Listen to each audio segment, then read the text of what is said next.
CreepyCorner stories. Hey everyone, welcome back to CreepyCorner stories. You know, diving into the dark web is always risky, but sharing these stories with you makes it worth it. I'm curious, where are you watching this from right now? Let me know in the comments below. I've noticed that these kinds of stories hit differently depending on where you are. It might even make the experience a little creepier. So, tell me, are you watching from the safety of your home or somewhere less secure? I found old home videos from my birthday on the dark web. Now I'm running for my life.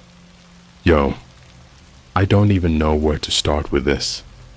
I've been sitting on this for a while now, and honestly, I wasn't even sure if I should post it. Not because I don't think people will believe me, but because I don't want anyone else going through what I went through. If you're reading this right now, do not go digging into the deep web. Just don't. Anyway, here we go. I'm gonna try to explain everything from the beginning, just like how it all happened. I'll keep it real simple, just like I'm talking to a friend, and I promise everything I'm about to tell you is true. No cap. So for a bit of context, I'm a 21-year-old guy, and I live just outside of Boston. I work at a local coffee shop during the day, and at night, I mostly just chill at home. Typical stuff: YouTube, Discord, Twitch streams, gaming. I'm not the type of person who gets involved in shady stuff, okay? I'm boring as hell. Or at least, I was. All of this started a few months ago, right after I got super sick and was stuck in bed for a couple weeks. You know how it is. You spiral into weird parts of the internet when you've got nothing to do. One night around 2 a.m., I ended up on Reddit, scrolling through RR deep web and RR deep into YouTube. Those eerie, cursed corners that make you feel like something's watching you. And I came across this post. It just said, "What's the weirdest thing you've bought on the deep web?" The comments were full of the usual messed up stuff. Creepy dolls, haunted VHS tapes, weird USB drives that people supposedly found at abandoned hospitals. You know, internet horror vibes. But one comment stood out to me. It just said, "I found a video of my own 6th birthday party. I never posted it anywhere." Now you see, I'm not a conspiracy nut, but that got under my skin. See, I had a similar experience. My 7th birthday party was this super simple backyard thing. Just me, my parents, a couple friends, some SpongeBob decorations, and this old guy my dad invited who was like his boss or something at the time. I barely even remembered it until a few months ago.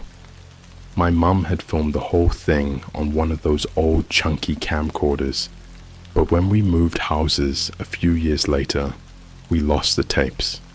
No big deal, until that comment made me think.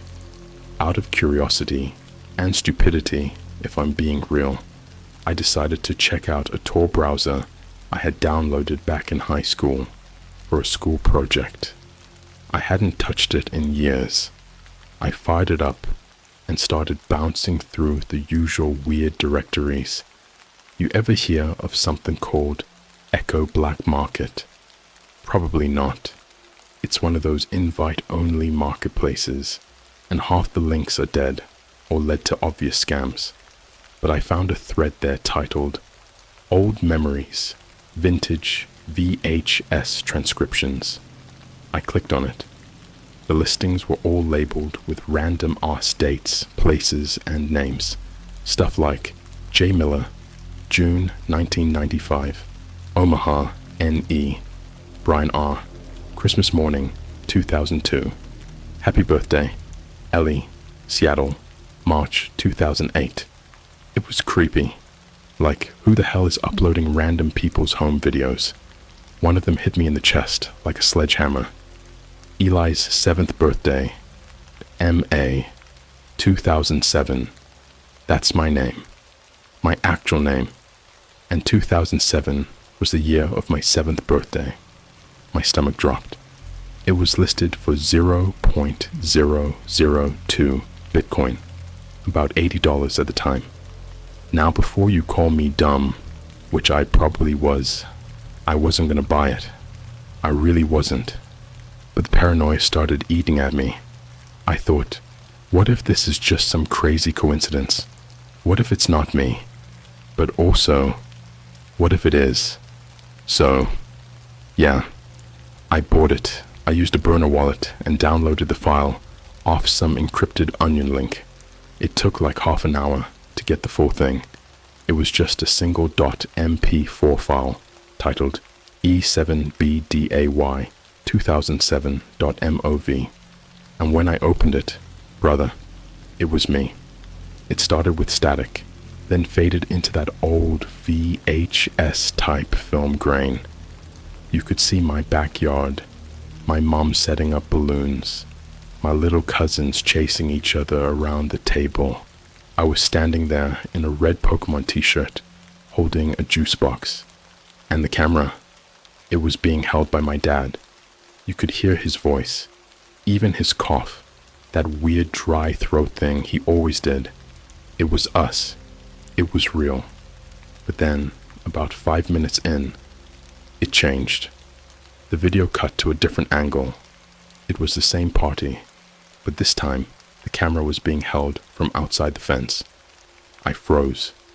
This wasn't the camcorder footage. It was shot from behind a bush across the yard. You could see my family, my mom, my dad, my friends, me. But it was distant, shaky, like it was filmed without anyone knowing. You could even see my dog barking at the bush, like it knew something was wrong. Then it cut again. This time it was dark. Same party, later in the evening. My parents were inside cleaning up, lights off outside, but the video kept rolling. I was just sitting at the table with one of my friends eating cake, and then a shadow moved across the frame.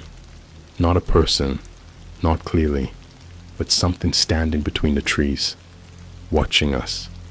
I slammed my laptop shut and literally jumped off my bed. My heart was racing so hard, I felt like I was gonna throw up. I didn't sleep that night.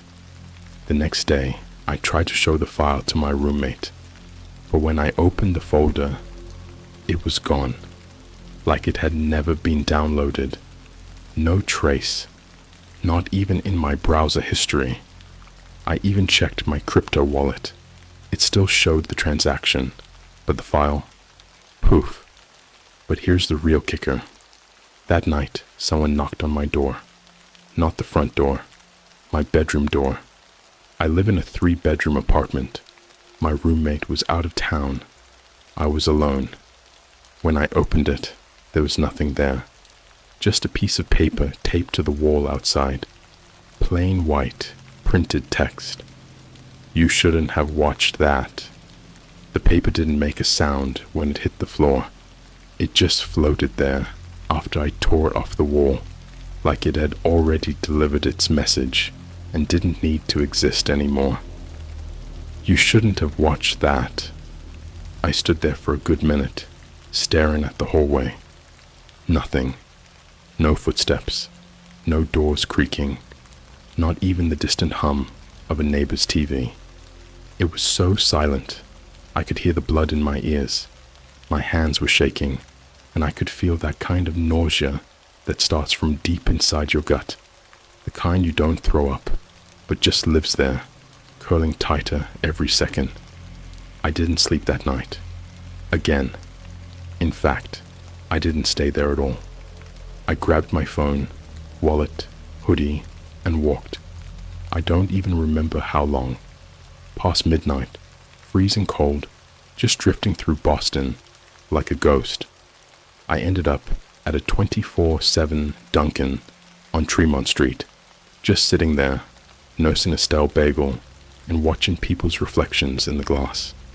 Every time someone walked in, I flinched like they were gonna pull something from their coat. The footage haunted me.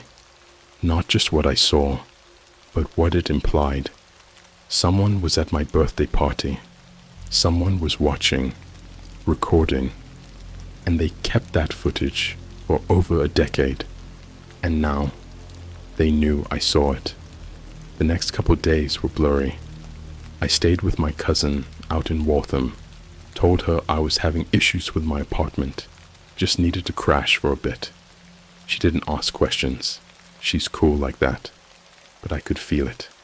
I was being watched. I started noticing things. My TikTok feed was showing me random birthday videos, not like the usual goofy party ones. These were old, VHS style, 90s kids, blown out candles. My Instagram algorithm changed. I started seeing ads for home movie restoration and vintage film collectors, even though I'd never searched for any of that. My Snapchat map would glitch out. It would show my Bitmoji in random places, once in Ohio, once in front of my old elementary school, even though I had location turned off. Then, about a week after I saw the video, I made the biggest mistake of my life. I went back. I know. Why would I ever open that browser again, right? But curiosity is poison, man. It rots your brain. The Echo Black Market was gone. Like, literally gone. Every link, every trace of it, wiped, like it never existed. But in one of the forums, buried way down, I found something new. Candlelight, archive, for the collectors of the unseen. The site was pure black, with gold serif text. No menus, no tabs, just a search bar. I typed my name, just to see. It auto-completed. Elijah M., 2010 to 2023, 27 files available. I didn't breathe. I didn't even think. I clicked. 27 videos. Some of them had titles.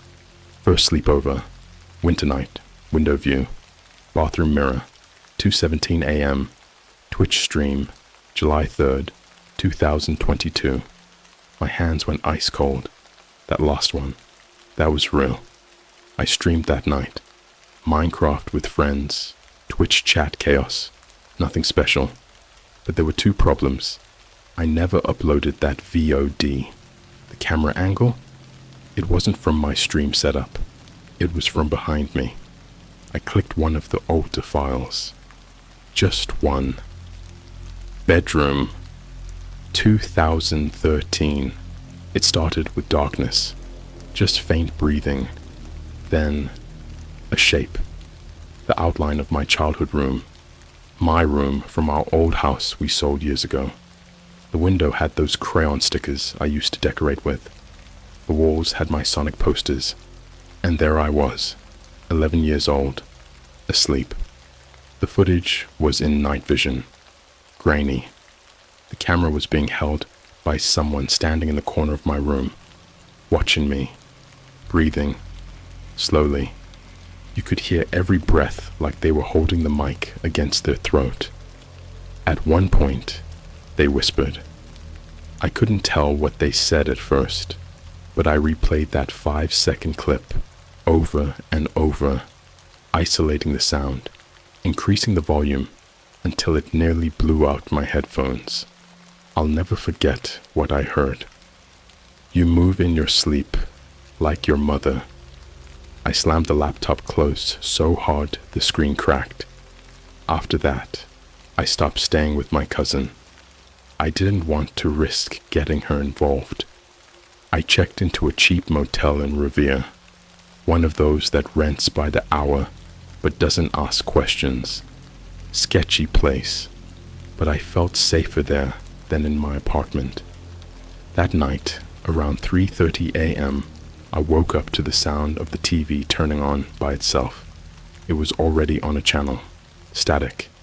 Then it flickered into video. Not cable, not Netflix. Not even HDMI. It was playing from the TV's USB port. It was me, sitting in that very motel bed, wearing what I was wearing right now, from behind. I turned around. Nothing there. The door was locked, windows closed. I ripped the TV off the wall, threw it face down, and ran. The next day, I went to my parents' house. I needed answers. I needed to know if maybe we had a stalker back then. Someone my dad pissed off. Someone who followed us. I asked them about the guy at my 7th birthday. The old dude my dad said was his boss. They looked at me confused. What guy? You know, I said. That old man in the blue jacket. I remember he gave me this weird coin. They both stared at me. My mom's face drained. Eli, she said, voice shaking. You never had a man like that at your party. I went home that night. My real home. I had to see something. I dug through a box of old stuff from our move. Camcorder tapes, backup drives. I found one marked B7DAY-RAW. I played it. It was the same footage I remembered. The balloons, my dad laughing, my SpongeBob cake. But when I paused it at the part, I remembered the old man being there. He wasn't. There was no man in the blue jacket, no coin, but I remembered it vividly. I went pale. That man wasn't in the video. He was never in the party. He was in the other video, the one from the bushes. I finally caved and went to the police. I brought my cracked laptop, screenshots, even a printed version of the transaction from the site. They didn't care. The guy behind the desk told me I shouldn't be messing with the dark web, and that unless I was physically harmed, it was outside their jurisdiction. That night, I found a USB drive in my backpack, a small black one with a red dot sticker on it. I didn't put it there. It had one file, the unblown candle dot move. I watched it. It was another birthday, not mine. A girl, maybe 9 years old, sitting alone at a table. No parents, no party, just her and a cake. She's crying, whispering for her mom, and in the background, breathing. Then the camera moves closer, closer, and she sees it. She looks right into the lens and starts screaming. It cuts to black. Then text. Blow it out this time, Eli, or we'll make you wish you did. And I swear to God, as the screen faded out, for half a second, I saw myself, tied to a chair, birthday candles burning around me, mouth gagged, eyes wide open. I don't remember filming that. There's something that happens to your brain when you see yourself die, even if it's not real, even if it's a glitch, or a dream, or a deep fake, or whatever excuse your brain tries to feed you. There's a switch that flips, quietly, deep in your subconscious. You stop being a person, you become a target, a thing. Since I saw that video, the one with me strapped to a chair surrounded by candles, something inside me hasn't come back.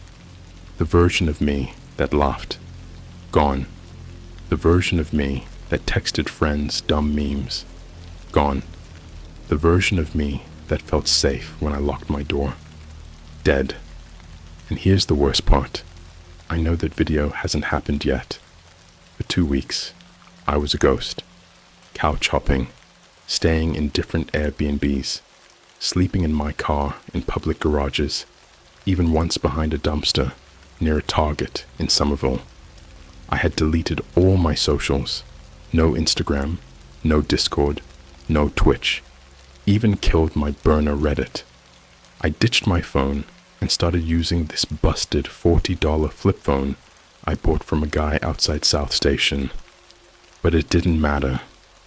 I was in a cafe near Back Bay, using an old laptop. I factory reset, and something was off.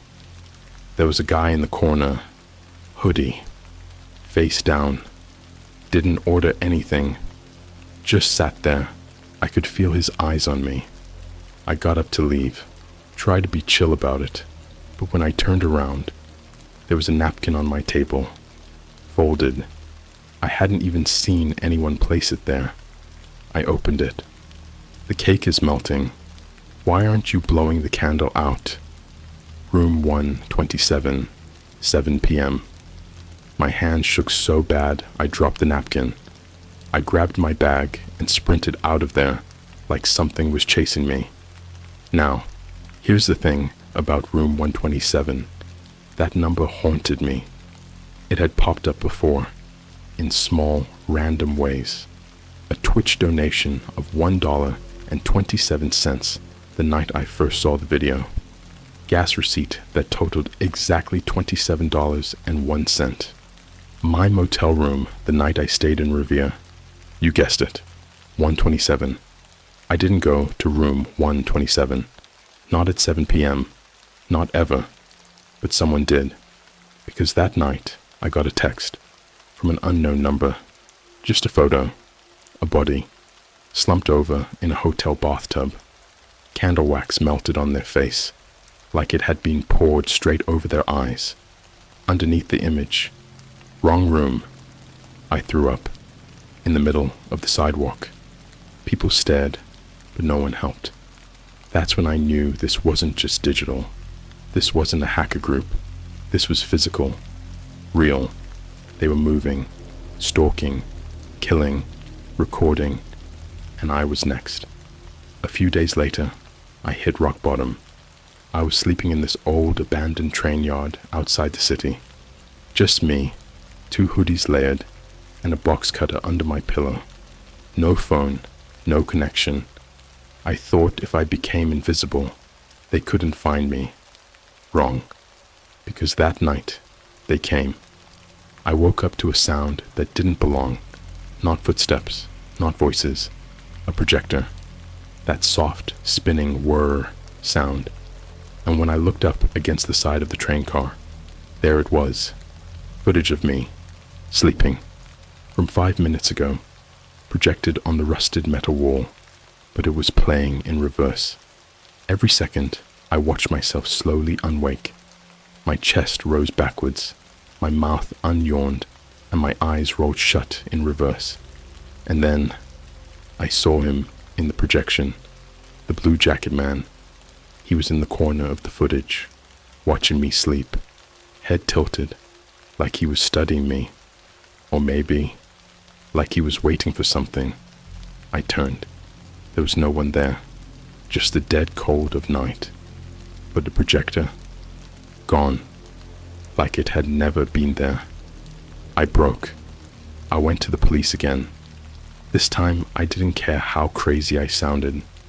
I screamed in the middle of the station until someone took me seriously. They escorted me to a psychiatric wing of Massachusetts General Hospital. I wasn't arrested, but I wasn't free either. The doctor was a Pearl woman named Dr. Camber, with eyes that felt too still. They gave me a hospital room. White walls, locked door, 1 window, 1 camera. I stayed there 4 days, barely slept, didn't talk much, but on the 4th night, I had a visitor. No announcement, no knock, just a man in a party hat standing in the corner of my room. The hat was faded yellow. His suit was soaked, like he'd crawled out of a lake, and in his hand, a slice of cake, molded, rotting, flies crawling on the frosting. He didn't move, just stared at me for 10 minutes straight. I couldn't scream. I couldn't breathe. Then he smiled and whispered, "The birthday room doesn't let you leave until the candle dies."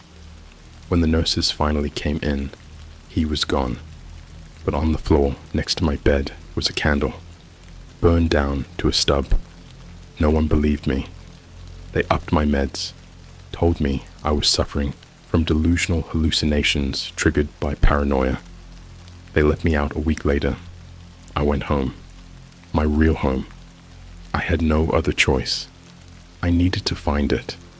I remembered something I buried years ago. After my 7th birthday, I had these nightmares for months. My parents thought it was stress or too many cartoons, but I remember them now. The dreams were always the same. Me, alone, in a room with no corners, walls that curved like they were built inside a stomach, a table in the center, one chair, a cake, 7 candles. But every time I tried to blow them out, they wouldn't go out. The flame would dim, flicker, then grow. And behind me, always just outside view, breathing, that room exists, and I think I found it. The coordinates were buried inside the final USB I never watched. I decrypted the data using a cipher from an old birthday card my mom gave me in 2007. It was hidden in the spacing between her words. The location pointed to an abandoned warehouse in the outskirts of Quincy, Massachusetts. I drove there. I shouldn't have. The warehouse was dead silent, smelled like rot and wet metal. Inside, there were balloons, old, deflated, fused to the floor with time and mold. A hallway led me to a steel door, burned into the metal. 127. I opened it. Inside, I saw everything. Every candle, every cake, every taped child, every scream. It wasn't a room. It was a studio.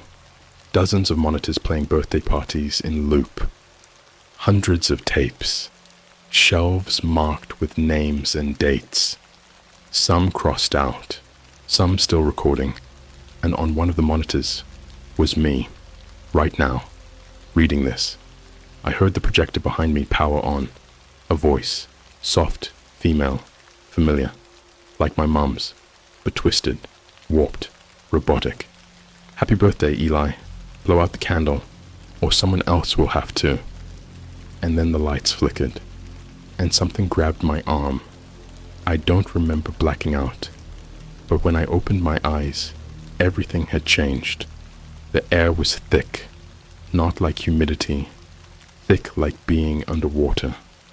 The silence was alive, like the room itself was holding its breath, like it had been waiting for me. I was lying on a cold concrete floor. My ankles and wrists were zip-tied. Above me, an old camcorder pointed down, mounted to the ceiling, the red light on, recording. I couldn't move, could barely breathe. The concrete smelled like birthday cake and urine, the kind of rotten chemical sweetness that hits your sinuses and makes your stomach churn. Then, the music started. Off-key, music box style. Happy birthday to you, but slower. So slow it sounded wrong, like the song was being stretched and torn apart. And underneath it, barely audible, breathing. I sat up. Everything in me screamed not to, but I had to see. The room was small, square, and sickly yellow, but the walls weren't painted. They were covered in old, faded photos. Hundreds of them. Maybe thousands. Polaroids, VHS screenshots, newspaper clippings, still frames. All children, some blowing out candles, some crying, some gagged, some smiling with faces way too frozen, like their skin was stapled into that shape. And some of them were dead. Their eyes were open, their skin pale, blood crusted around their lips. And next to every photo, scribbled in Sharpie, was a number. Dates, times, names, crossed out. Mine wasn't there yet, but there was a space saved for me. A blank spot on the wall directly in front of the camcorder, and below it, a sticky note. Finish what you started. There was a door, one single door, wooden with a brass handle. The kind of door you'd see in an old basement, chipped paint, warped from age. On it, someone had carved a word in jagged, uneven gouges. Rewind. I don't remember standing up. I just know that I did. I stepped toward the door. My legs were trembling so bad I nearly collapsed twice. I reached out with my tied hands and turned the handle. It opened. The hallway beyond it wasn't a hallway. It was a birthday party, but not mine. This was someone else's memory. I was inside a grainy VHS filter. The edges of my vision were rounded, static bleeding through. The color was warped, like someone spilled bleach on the film. The air crackled with that vintage tape hiss. Children ran around laughing, but their faces were blank. No features, just smooth, skin-colored ovals. There was a long table with paper plates and melted ice cream. At the far end of the room stood a mirror, and when I looked into it, I didn't see myself. I saw a little girl, maybe 9, dark hair, blue dress, shaking. Behind her stood the blue jacket man, grinning, holding something behind his back. She tried to scream, but no sound came out. Then he whispered something into her ear that made her knees buckle. She looked into the mirror again, and her reflection smiled, even though she wasn't. I turned from the mirror and ran. The wall shifted behind me, closing in like intestines tightening. I stumbled through door after door, each one opening into another memory, another tape. And the worst part, some of them were mine, but I don't remember them happening. One door led me to a scene I swear never existed. Me, age 12, sitting in my childhood bathtub, lights off, camera in the sink. My eyes were open, but empty. On my chest was a birthday cake, candles lit, and in the mirror across the bathroom was the man. He wasn't holding the camera. He was me, wearing my face like it was a mask that fit too tightly, skin bubbling where the edges didn't align, grinning so hard it tore at the corners of his mouth. I kept running. I don't know how long. Time in that place didn't move normally. Some rooms lasted seconds. Some felt like days. I saw things I can't unsee. I heard things I'll never forget, like the audio of a girl singing happy birthday while something behind the camera dragged metal across the floor, or the sound of wet chewing coming from a pile of balloons. When I looked inside, it was a mouth with dozens of fingers feeding a cake. Eventually, I reached a room that was clean. White walls, one light, one chair, and sitting in that chair, me, older, gaunt, pale, eyes completely black. He looked up at me and smiled. "You're late," he said. I couldn't speak. He pointed behind me. I turned. A cake on a metal table with one candle. Literature. "Blow it out," he said, "or someone else will." I backed away. The cake pulsed like it was breathing. I saw things moving inside it. Eyes, maybe. Or teeth. I couldn't tell. He stood, walked to the cake, and leaned in and whispered, "You've been recording since the day you were born. You just didn't know whose tape you were on." Then he blew it out. Everything snapped to black. When I woke up, I was in my bed, clean, calm, normal. No cameras, no blood, no candles. Sunlight peeked through my window. I thought it was over until I checked my phone. It was a model I didn't own. No passcode, just one app. Camera. I opened it. The gallery had hundreds of videos, all labeled, not with names, but with faces. Faces of people I'd never met, but every one of them had my eyes. You can't fake the smell of old film. Not the kind they use in movies now, but real, rotting celluloid. It smells like vinegar, hot plastic, and something worse, like something that died a long time ago, but never stopped decaying. That's what hit me first. The phone I woke up with, the one I didn't own, kept vibrating every hour. Each time, a new video was added to the gallery. No notifications, no prompts, just another thumbnail, another face. Some were smiling, some crying, some missing half their jaw, skin melted like wax. Some were just still, like mannequins that had once been alive. and every video was titled with my voice, saying their name. I didn't know where to go anymore. There was no more safety, no more hiding spots. Whatever had started with that one birthday tape, it was inside me now. The world wasn't the same. I'd walk past strangers and feel it, this subtle twitch behind their eyes, like they were waiting for me to notice. I stopped seeing people after that. They stopped moving. They were still, mid-step, mid-blink, like paused footage. And the world? The sky didn't change anymore. I'd look at the clouds and they'd rewind, loop, like someone was editing the weather.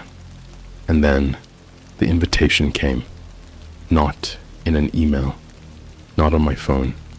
It was stitched into my arm. I woke up one night with blood dried down my elbow. When I looked, there were words carved in surgical thread along my forearm. Return to the final tape. 3 a.m. 127 Birch Lane. I hadn't lived at that address in years. That was the house where my childhood ended. The house where my parents moved after I left. The one I swore I'd never go back to after what I remembered about that man in the jacket. The one who wasn't invited. The one only I could see. I drove in silence. The streets were empty. Not quiet. Empty. Like the world had skipped to the end of the tape and forgot to load the rest. No lights in the windows. No cars. Just black shapes in second-story windows. Watching. Flickering like frames out of sync. Blinking between stillness and movement. I parked across the street. There was a single candle burning on the front porch. Inside the house, everything was exactly how it was the day I left. Same wallpaper, same family photos, same kitchen table where I once saw the blue jacket man cut something open on a birthday cake. But the air was colder than it should have been, wet, like it had lungs. And then the lights clicked on, every bulb in the house, all at once, blazing yellow, humming, then buzzing louder. The walls started playing video, not TVs, the walls themselves, footage bleeding from drywall. I saw me at 6, opening presents. I saw my mom crying, hugging an empty blanket. I saw my dad watching TV, but the screen was static, and the reflection was someone else. And then I saw it, the birthday room. Except this time, it wasn't a dream. I was there, right now. I blinked, and I was inside it. The door was gone. No exit. Just me. The chair. The cake. One candle. The same cake from every dream. Every tape. Still breathing. Still pulsing. Veins underneath the frosting. Twitching like it was alive. And then the lights dimmed. Something stepped out of the shadows. Not the man in the blue jacket. Not the little girl. Not the me with black eyes. Something else. Something worse. The archivist. He didn't have a face. Just reels of film where his head should be. Slowly spinning. Spinning and spinning. Each reel etched with names. Hundreds of them. Thousands. Every birthday child. Every scream. Every frame. His voice didn't come from a mouth. It came from inside my skull, like he was projecting through my memories. You've been recorded since conception. Every second, every breath, every nightmare wasn't yours. It was a rerun. I tried to move. Couldn't. The archivist floated closer. Not walked. Floated, like frames stitched together in a broken loop. He raised a hand. It was a camera tripod. You think you were ever alive? You were curated. You are a memory of a life no one lived. Then he turned to the cake and plunged his hand into it. The frosting screamed. Number. The cake screamed. Voices. Hundreds. Layered. Begging. Laughing. Crying. All trapped inside it. He pulled something out. It was my tongue, still moving, still speaking, whispering the birthday song backwards. And that's when I realized I had already died. The tape of me, the one I saw in part 2, wasn't a vision. It was a scheduled broadcast, a memory waiting to be archived. They'd been playing me back this entire time. All the glitches, the people freezing, the mirrors lying. I was a loop. The archivist leaned in. His reels spun faster, blurring. There is only one way out. Finish the final frame. He handed me the camera. I didn't want to take it, but my arms moved anyway, like I was a marionette, like I had strings. I aimed it at the candle, then at my face. Then I blinked, and I was watching again, from the other side, watching me, slumped in the chair, camera shaking in my hand, candle still burning. I watched myself sob, beg, whisper apologies, and then I blew it out, static. I woke up in a hospital bed, alone, machines beeping. A nurse walked in and smiled. "You're lucky," she said. "Your heart stopped for over 5 minutes. You had us scared." I stared at the ceiling, not speaking, because I knew it wasn't over, because on the monitor next to me, the heart rate line rewound. Later that night, a doctor brought in a package. "No name," he said. "Just this." I opened it. Inside, a single videotape, a birthday candle, a photograph of me holding the camera, and on the back of the photo, written in what looked like blood, this time, record everything. Someone else just had a birthday. And now I watch. Every night, I watch the videos play back, the new ones, the ones I'm not filming. Children, alone, crying, sometimes smiling, sometimes looking right into the lens like they know I'm watching. Sometimes they whisper my name. I don't know who's filming them. I don't know who started this, but I know how it ends. When the last candle goes out, it's your turn to record. If you're reading this, check your camera roll. You might already be playing. Never play hide-and-seek game on the dark web. If you find blog life of the butcher, he will put you in danger. Okay, so, look, I'm not saying I'm some kind of computer hacker or anything. I'm not even that tech savvy. I'm just a regular guy who got too curious at 3 a.m. one night during lockdown. And before you say anything, yes, I know the dark web is dangerous. Yes, I know you can get tracked or scammed or worse. But you know when you fall into those YouTube rabbit holes, you watch one horror animation, then another, and suddenly you're on a Discord server talking about urban legends like The Grinner or Room 256. That was me. Except I took it a step further. It started with this random TikTok I saw while scrolling in bed, half asleep. It was this girl in her bedroom with the caption, "Why did no one talk about blog life of the butcher? It's not just a myth." She had this dead serious expression, and her eyes were wide, like she'd seen something that permanently changed her. She whispered, "If you find the site, do not play the game. I swear he watches you." At first, I laughed. I thought it was one of those TikTok args. You know, fictional interactive horror stories. Until I checked the comments. Hundreds of people were either joking or saying stuff like, "Bro, I played the game. My Alexa laughed at me at 3 a.m. and I live alone." My cousin got a phone call from his own number after playing. Do not say his name out loud, not even as a joke. And then there were people with usernames like BlogSurvivor041,'ButcherWitness13, and not playing again ever. One person even said, I moved to Iceland after what happened. I'll never go back home. I saved the video. I don't know why. Maybe part of me didn't believe it, or maybe it was just the usual internet nonsense that people do for attention.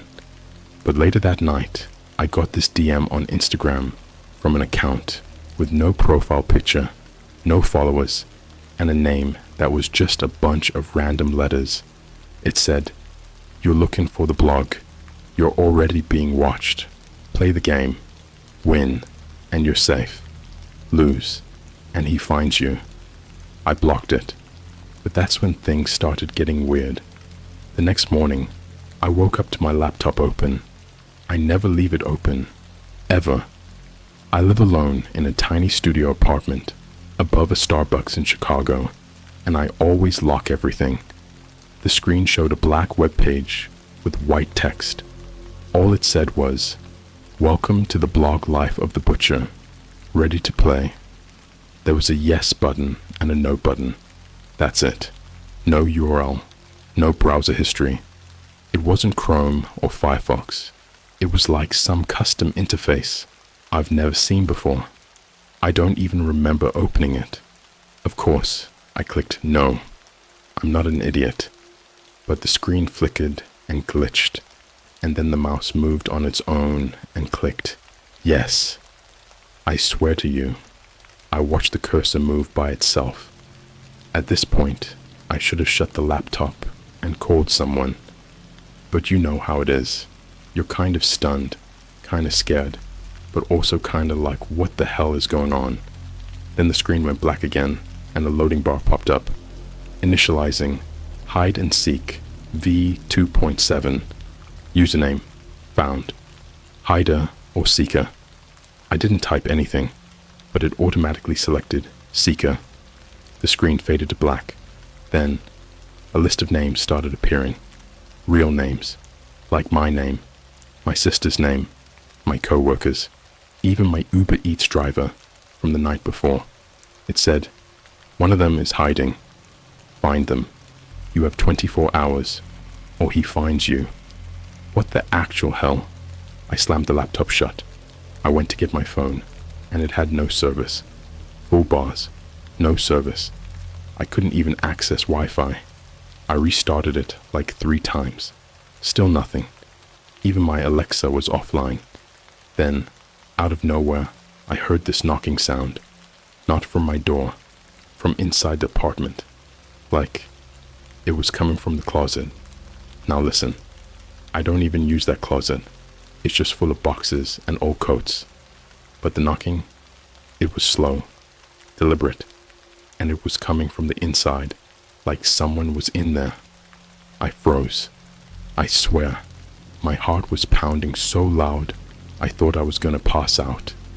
I grabbed my keys and ran out of the apartment barefoot. I ended up sitting in the Starbucks downstairs for like an hour, just trying to make sense of it. I told the barista something weird was going on in my place, and he just kinda looked at me like I was crazy. I was gonna call the cops, but what would I even say? Hey, I played hide and seek with a murder blog, and now I think I'm being haunted by a guy named the Butcher. Yeah, no. Eventually, I went back upstairs, because I didn't want to look insane in front of people I see every day. I opened the door slowly, half expecting someone to be standing there. But it was normal, quiet, except the laptop was open again, and the screen said, "You have 23 hours. Seek fast. He is already looking for you." I don't even know how to start this part without shaking. After that first night, things escalated faster than I could have imagined. Like, violently fast. It felt like someone took my life, put it under a microscope, and started dissecting every piece, every person I ever knew, every secret I thought no one knew. Let me just walk you through what happened after I saw that message on my screen. You have 23 hours. Seek fast. He is already looking for you. The thing is, I wasn't alone. I didn't realize it until I looked out my window around 2 a.m. that night. I live above that Starbucks I mentioned in Chicago, right on the corner of a busy street. But even at that hour, there's usually cars, sirens, maybe someone drunkenly singing Taylor Swift walking past. That night, dead silence, no wind, no cars. Not even the blinking crosswalk lights worked. I thought maybe there was a power outage until I saw the man standing under the streetlight across the street. Now, when I say standing, I don't mean casually posted up. I mean locked in place, like full statue mode, arms to his sides, chin tilted down, just staring directly at my window. His skin was almost bluish gray, like he had freezer burn. His jacket looked wet, like it was soaked in something. His face was impossible to make out. All I could really see was his mouth, this stretched out, thin, permanent grin. You know those vintage Halloween masks? It looked like that, but organic, alive. Wrong. I didn't sleep. I didn't even close my eyes. I just sat there, watching him, until the sun came up, and then he was gone, like he dissolved into the morning fog. That morning, I got a notification on my laptop. It was an audio file, titled, Round 1, Target, Olivia M. That's my sister. She lives in New York, Brooklyn to be specific. She works at this indie clothing store and vlogs on YouTube like once a week. She doesn't know a thing about the dark web or anything remotely tech-related. I hadn't spoken to her in like a month, just 'cause life gets busy, you know. I opened the file. It was her voice, breathing hard, whispering, like she was hiding. Is this a joke? I don't know where I am. It's dark, and it smells like metal and meat and bleach and something else I can't place. If you get this, I think he's here with me. He said you started the game. I couldn't breathe. I called her. Straight to voicemail. I texted. Nothing. I checked her Instagram. Her last story was 8 hours ago. It was her getting boba with a caption that said, Bestie boba, run, and a gif of a dancing cow. I checked her Snapchat map. Gone. Her Bitmoji was offline. I felt like my chest was closing up. I made a decision I still regret. I booked a one-way ticket to New York for the same day. No bag, no change of clothes. Just my phone, my charger, and the overwhelming feeling that this wasn't just a game. Someone, something, had taken my sister. I landed in New York around 5 p.m. and went straight to her apartment. Her roommate answered the door, said she never came home last night. But her stuff's still here, she added, confused. Even her phone. Her phone was still on the kitchen counter, just sitting there, unlocked. I checked it. No new texts, no recent calls. But there was a new photo in her camera roll. It was taken in what looked like a walk-in freezer, the kind you'd find in a meat-packing plant. She was crouched in the corner. There was a thick plastic curtain hanging behind her, and the floor had this red sludge pooling in the grout between tiles. She had a hand over her mouth, and her eyes were wide, like she'd seen something that broke her brain. In the very edge of the frame, you could see the outline of someone standing just outside the curtain, not moving, just standing there. Bare feet, blood-stained toes. I nearly threw up. Then, the phone vibrated in my hand. New message. Unknown number. 1 hour. Find her. If you don't, he cut something off. I stared at the phone, like it was burning my skin. I didn't know what to do. What? I just magically locate a mystery meat locker in Brooklyn in 1 hour. Then I remembered her Instagram story. The boba shop. I checked the tag Boba and Beyond on Bedford Avenue. I ran. I didn't even wait for an Uber. I sprinted through Brooklyn like a lunatic. Nearly got hit by a city bike. I asked the boba shop employees if they'd seen her, but they just shrugged. No help. That's when I noticed the alley behind the building. There was a steel door half covered by garbage bags. No sign, just a rusted out keypad. Looked abandoned. I tried the door. It opened. Instant stench. Metallic. Damp. Cold. I stepped in and immediately felt the temperature drop. It was at least 20 degrees colder inside. The walls were tiled like a butcher's shop, and there were meat hooks hanging from chains. But instead of meat, there were pieces of clothing, torn up shirts, blood-stained shoes, a Hello Kitty backpack, a cracked phone with dried blood smeared on the screen. And then I heard it, that clicking sound, like someone slowly pulling on a meat hook, echoing down the hallway. I followed it.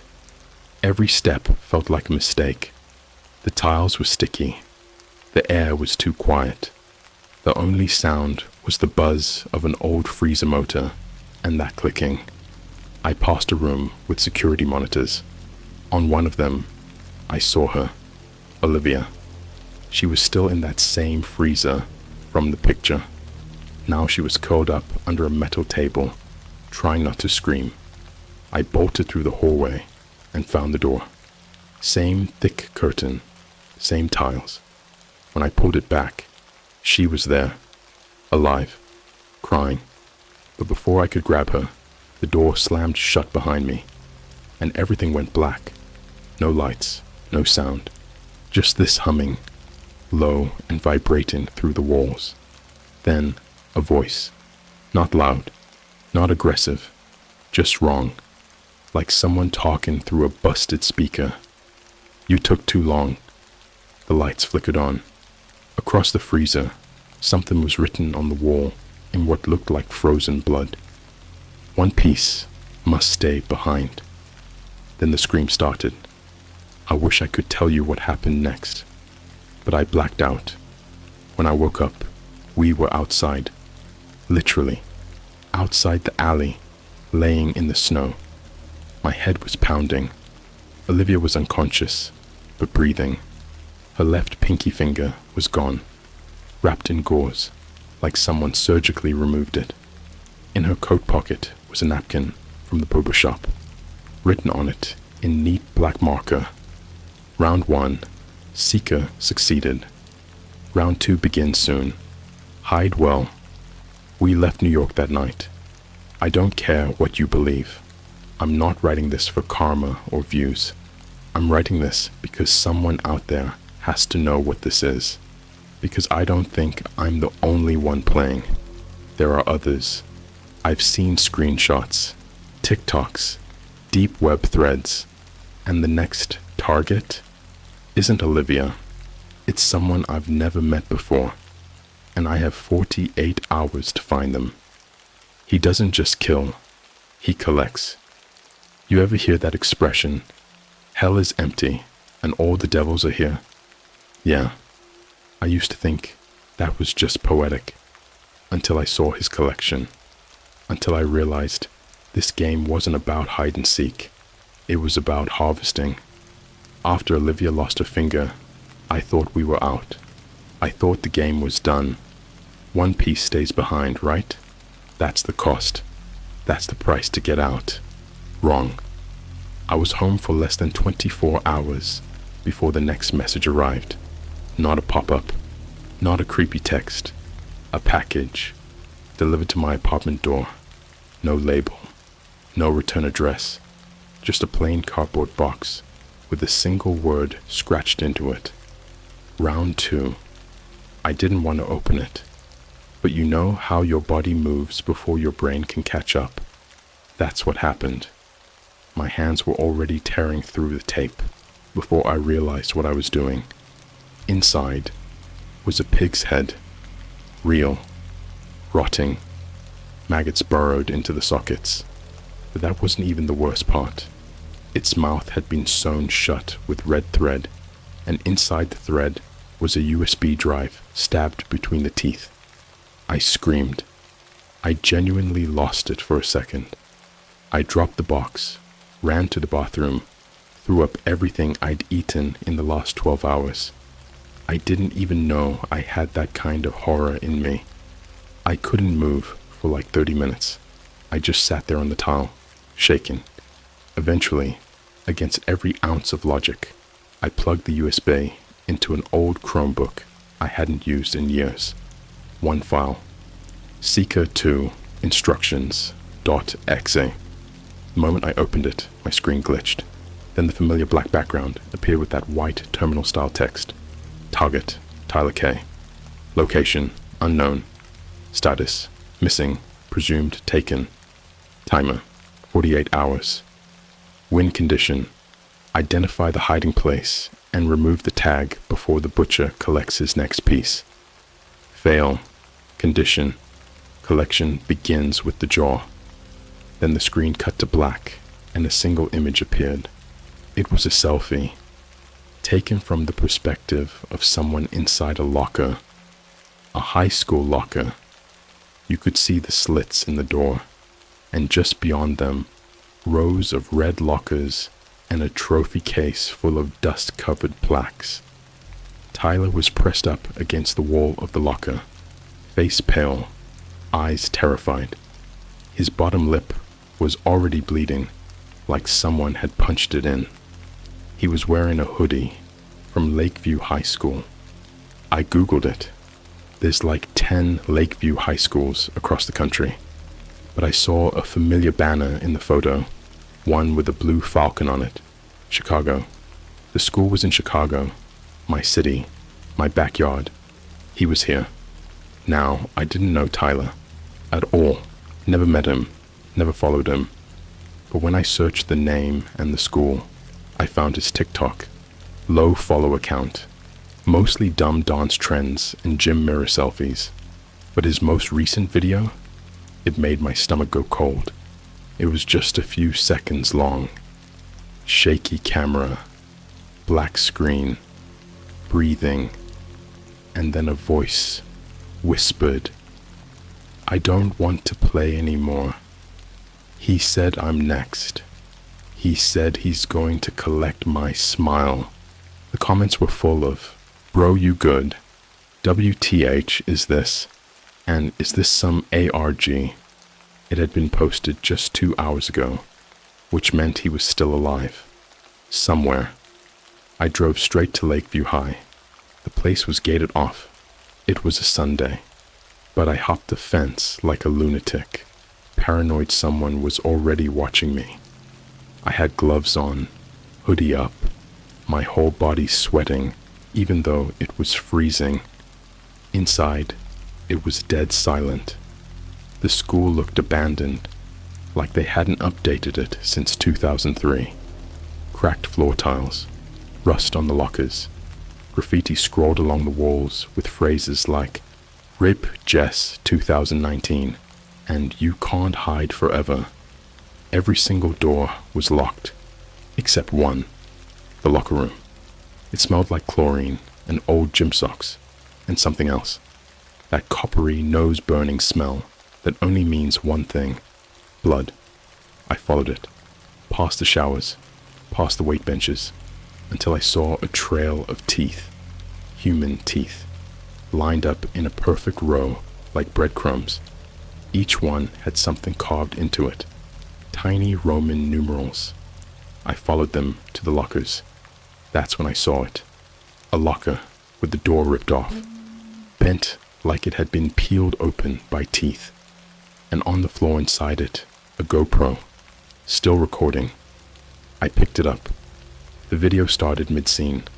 Tyler was inside that very locker, whispering a prayer. You could hear footsteps outside the locker, heavy ones, like bare feet slapping on tile. Then, the butcher's voice, not loud, not yelling, just singing. Some old-timey nursery rhyme I didn't recognize. This little piggy went to market.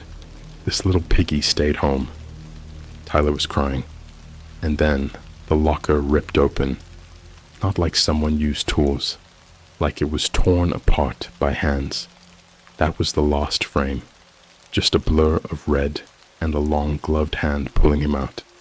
The screen cut to black, but the audio kept going, and I wish I could forget it.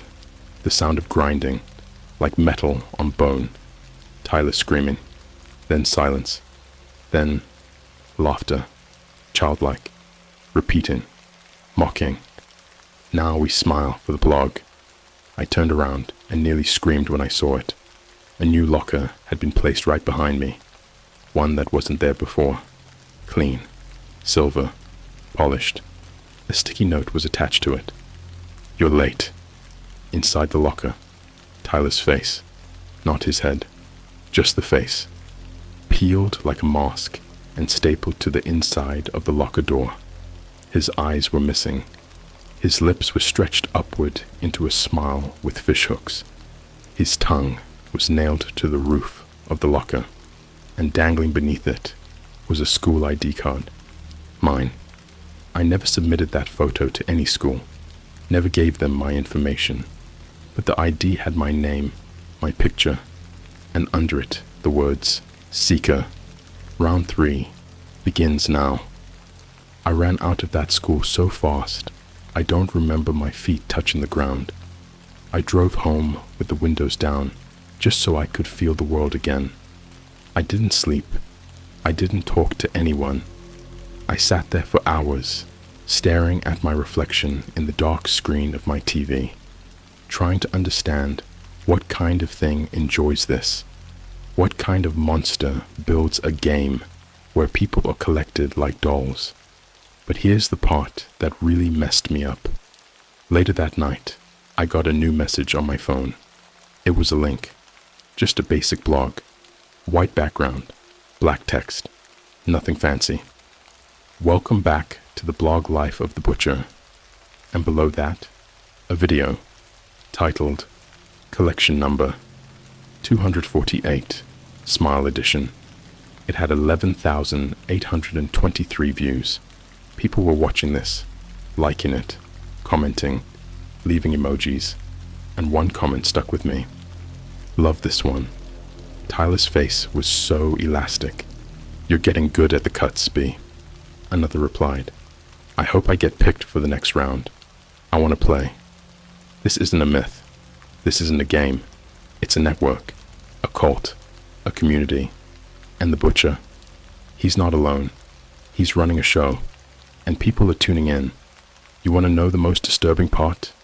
I got an invite, not from a random account, not from some burner IP, from my own email. "Round 3, you're the hider now. Run." I didn't choose to be the hider.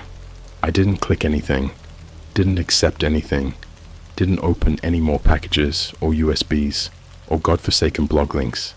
But it doesn't matter. Once your name is added, once the blog has tasted your involvement, you don't get to choose anymore. The game chooses you.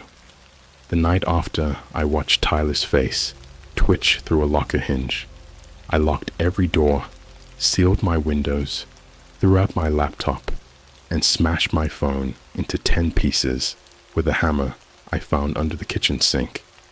Didn't matter. Around 3:03 a.m., I heard something scratch across my ceiling. I live on the top floor of the building. There's no roof access, no attic, no vents, just concrete. And yet, there it was, like bone nails on drywall, slow, dragging, circling. I sat still in my bed, every hair on my body upright, heart pounding so loud it was like something inside me was knocking back. I didn't move. I didn't breathe. Then my TV turned on. I haven't used that TV in weeks. Remote was under my bed, but it flickered on. Bright white static that slowly shifted into an image. A mirror. Not a video of a mirror. Not a reflection. An actual mirror with a single phrase scrolled into it. "Where are you hiding?" And then I saw myself. in the mirror. But it wasn't me. It looked like me. Same face, same hoodie, same scar on my chin from falling off my bike as a kid. But the version in the mirror wasn't breathing.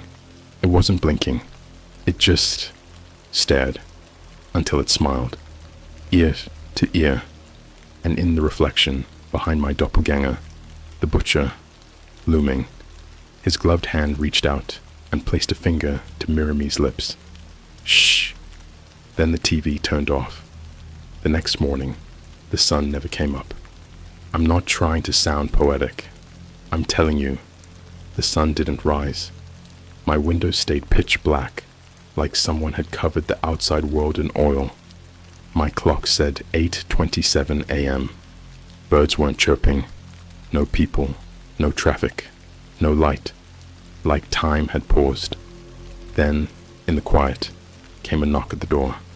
Not the kind of knock you answer. The kind of knock that feels intentional. Like whoever's on the other side knows you're home, knows you're listening, knows you're too scared to move. I stayed completely still. The knocking stopped, and something slid under the door. A Polaroid. On the front was a photo of me, asleep, in my bed. The picture had been taken last night. Same hoodie, same blanket, same position. On the back, in red marker, if you can be found, you can be taken.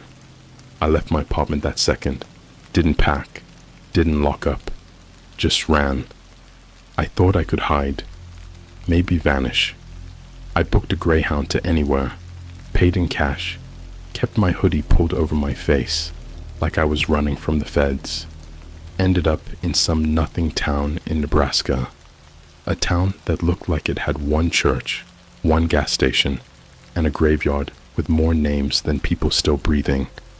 I checked into a roach motel that smelled like mildew and regret. Paid for 3 nights. No Wi-Fi.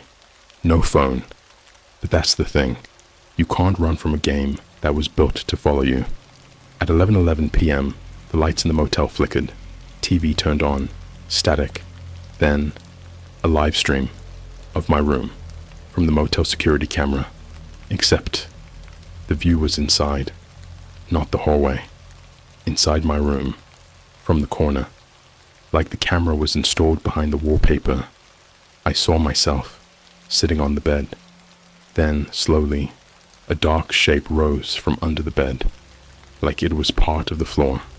It uncurled, vertebrae cracking like dry sticks, until it stood tall, breathing. No face, just a sack over its head, wet with something thick. A grin carved into the sack, red, wide, stitched into a permanent expression of violence. The butcher. In one hand, he held a pair of garden shears. In the other, a doll. It was me, hand-stitched. And as he watched the live stream, he took the shears and began to cut the doll open. I collapsed. My stomach burned like someone had lit a match inside me. My ribs ached. My fingernails started to bleed from under the skin. It was like I could feel him gutting me through that doll. And that's when I understood something. He doesn't need to touch you to collect you. The game isn't physical. It's conceptual. It's stitched into the rules of reality. A blog, a mirror, a whisper, a photo. Every time you try to escape, you move deeper inside the game. You don't hide in places. You hide in people. And that's when I saw it. In the corner of the motel room. My reflection. Only this time, it wasn't me. It was Tyler, still smiling, fish hooks pulling his lips up, eyeless, standing in the mirror. He whispered, "We don't die here. We become chapters." Then he stepped out of the mirror, crawled out of it like it was a hole in the wall.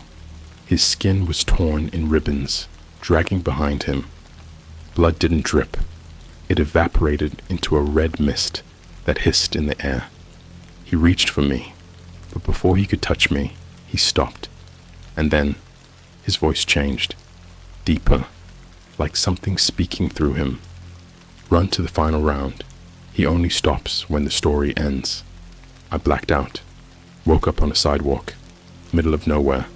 No cars. No people. Just a plastic bag on my chest with a USB drive inside and a sticker on the front that said, "Final round. Begin hiding." I'm still hiding, but every time I close my eyes, I see him, the butcher, dragging a sack behind him made of human faces, stitched together like a quilt. Inside that sack, something squirms, something cries, something laughs. He doesn't blink. He doesn't breathe. He just smiles. Tonight, I found something in my motel bathroom mirror, carved into the glass, not with a knife, with teeth. You can't hide inside yourself forever. Don't try to play the game. Don't try to find the blog. And whatever you do, don't look into a mirror at night if your screen ever flickers, because once you see him, he sees you too. You don't know what silence is until it's the only sound left, not the absence of noise, the presence of something watching, a silence that presses against your eardrums like it's trying to burst in, like it wants to wear you from the inside. That's what the final round felt like. Existence, but warped. Everything smelled like moldy paper and rusted wires. Time didn't work right. Shadows moved without sources. Reflections showed people who weren't there. I wasn't hiding from him anymore. I was hiding from the story. The final round started in a Walmart parking lot. Middle of nowhere, Arkansas. I was sleeping in a stolen car I hadn't turned off in 4 days. No gas money, no plan.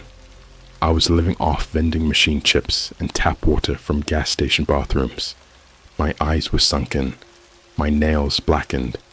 I hadn't seen my own face in a week. Then, the radio turned on. I didn't touch it. The station was all static, but beneath the noise, I heard it. "Time's up, Seeker. Tag, you're it." And then the car locked itself. All 4 doors. The engine shut off. The lights flickered.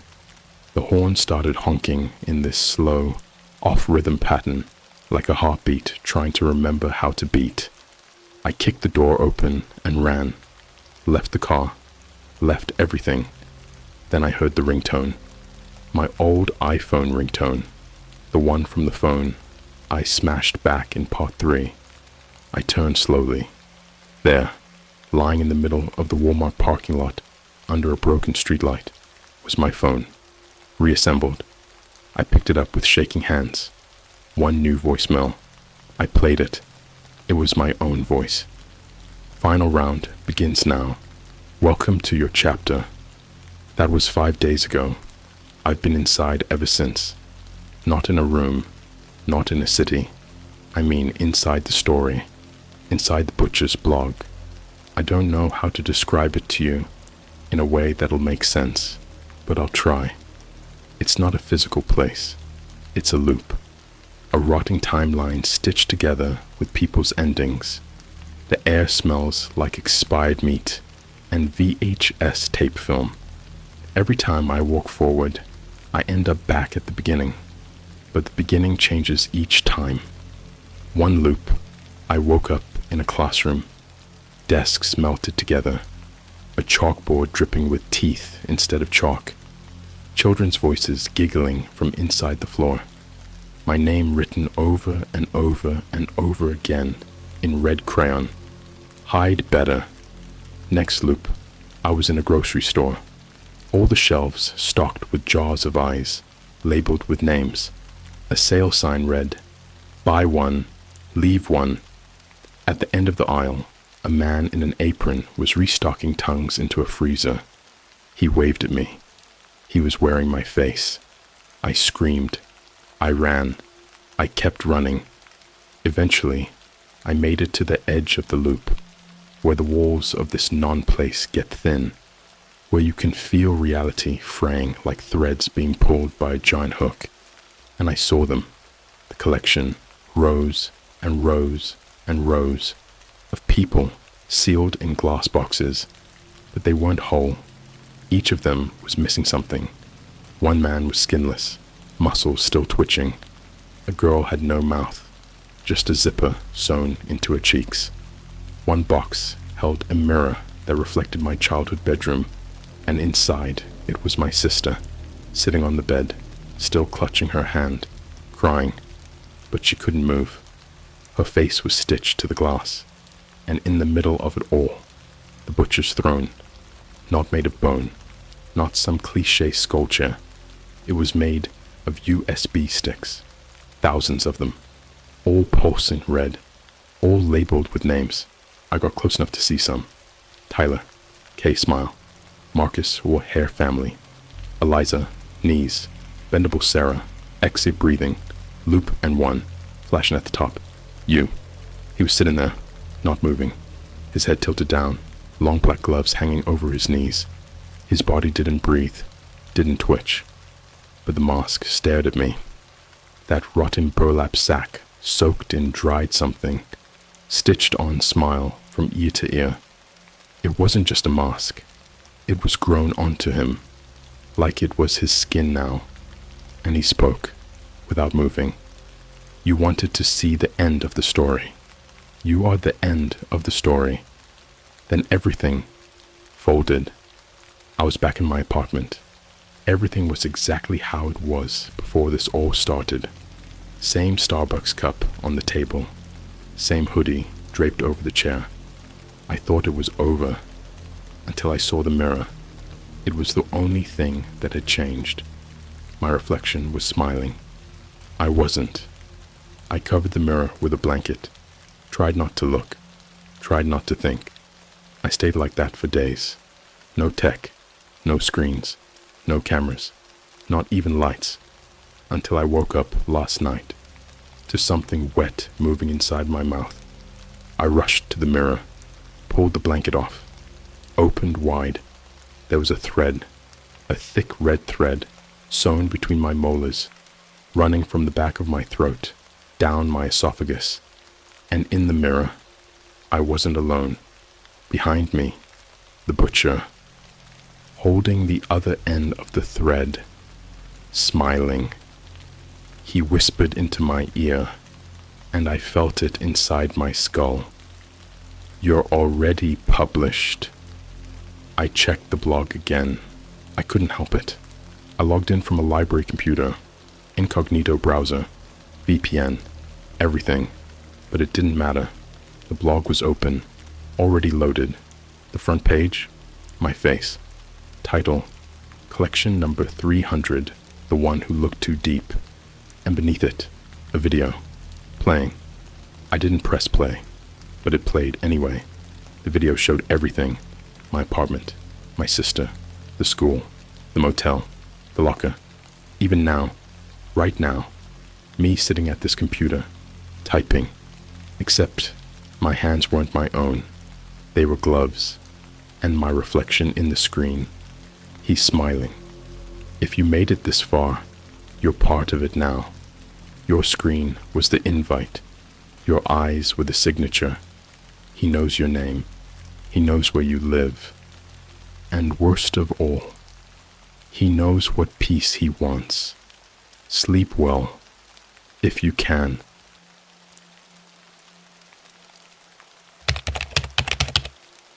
Don't play Kiss, Marry, Kill Celebrity Edition on the dark web.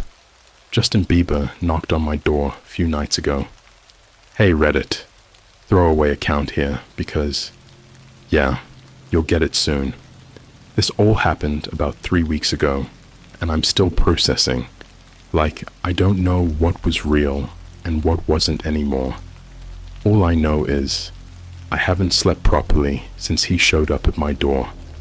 I need to write this down before I go insane.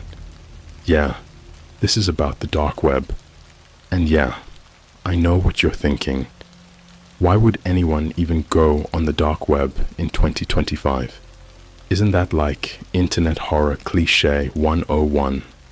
Look, I used to think that too. I'm 22, live in Michigan, and I'm just your average dude. I do DoorDash during the day and stream horror games on Twitch at night. I'm not edgy, not into sketchy stuff, and I don't even like jump scares. I like controlled horror. Horror I can pause when it gets too real. But the dark web, it felt like urban legend territory. Something people pretended to explore on YouTube for views. Like, ooh, mysterious unboxing from the dark web videos that we all know are fake as hell. But one night, around 2 a.m., my roommate Trey and I were watching some old horror animations on YouTube. Like, Here's My Story style ones, you know? And one of them was about this girl who played a weird game on the dark web called Kiss, Marry, Kill Celebrity Edition. The story was nuts. Basically, she clicked on a link she found on a deep Reddit thread, some hidden board that only showed up after 3 a.m. or something, and it took her to this old school black website with green matrix style font. She had to choose a kiss, a marry, and a kill from a list of celebrities, and whatever she picked actually happened. We laughed it off, but then Trey went full Reddit detective mode. He started searching all these sketchy forums, some of which didn't even look real, like they had usernames in gibberish, and the post would vanish seconds after being made. Finally, he found it, a link. It was labeled KMK Celebrity Edition v7.2.onion. He looked at me like, bro, and I should have said no. I should have gone to bed. My dumbass ego kicked in. I wanted to record it for my Twitch channel as a late April Fool's prank. Nothing serious, just me clowning around. We turned on a VPN, loaded up Tor, and clicked the link. Now here's where it gets real. The site looked exactly like the animation had described. Black screen, old school font, retro UI. The header said, one choice for each. Once confirmed, it begins. There is no undo. Underneath, a random list of celebrities popped up. Taylor Swift, Justin Bieber, Billie Eilish, Elon Musk, Zendaya, Kanye West, Jenna Ortega, Mr. Beast. There were drop-downs next to each name that said, kiss, marry, kill. You could only select one of each. The rest would auto-lock. Trey was getting cold feet, but I was hyped up. Again, I thought this was just some edgy joke. I clicked. Kiss, Zendaya marry, Jenna Ortega, kill, Justin Bieber. Yeah, I know. Don't judge me. I thought the whole thing was fake. The second I clicked confirm, the screen glitched out and the site crashed. We just stared at the screen for like 20 seconds, waiting for a punchline or rickroll or something. Nothing happened. Trey just went, dude, you broke the site. We laughed it off. I ended the stream without saving the footage. Idiot move number 2. And we went to bed. That night, I had the weirdest dream I've ever had. I was in this white room, like pure white, no doors, no ceiling, nothing, just infinity white. Standing across from me was Zendaya and Jenna Ortega, both smiling in this super robotic, off-putting way. Behind them, Bieber stood completely still, eyes open, but glazed over like he was dead. Then Zendaya leaned forward and whispered, your choices matter. I woke up drenched in sweat. I didn't think anything of it at the time. Just chalked it up to my brain messing with me. But the next night is when things really started to get messed up. It was around 1:37 a.m. I was editing some clips when my phone buzzed. Snapchat notification from someone named kiss.marry.kill. No Bitmoji, no mutual friends. The profile picture was just a static image of an eye. I opened the snap. It was a picture of my house, my actual house, from the sidewalk across the street, taken like 5 minutes ago. I jumped out of my chair and ran to the window.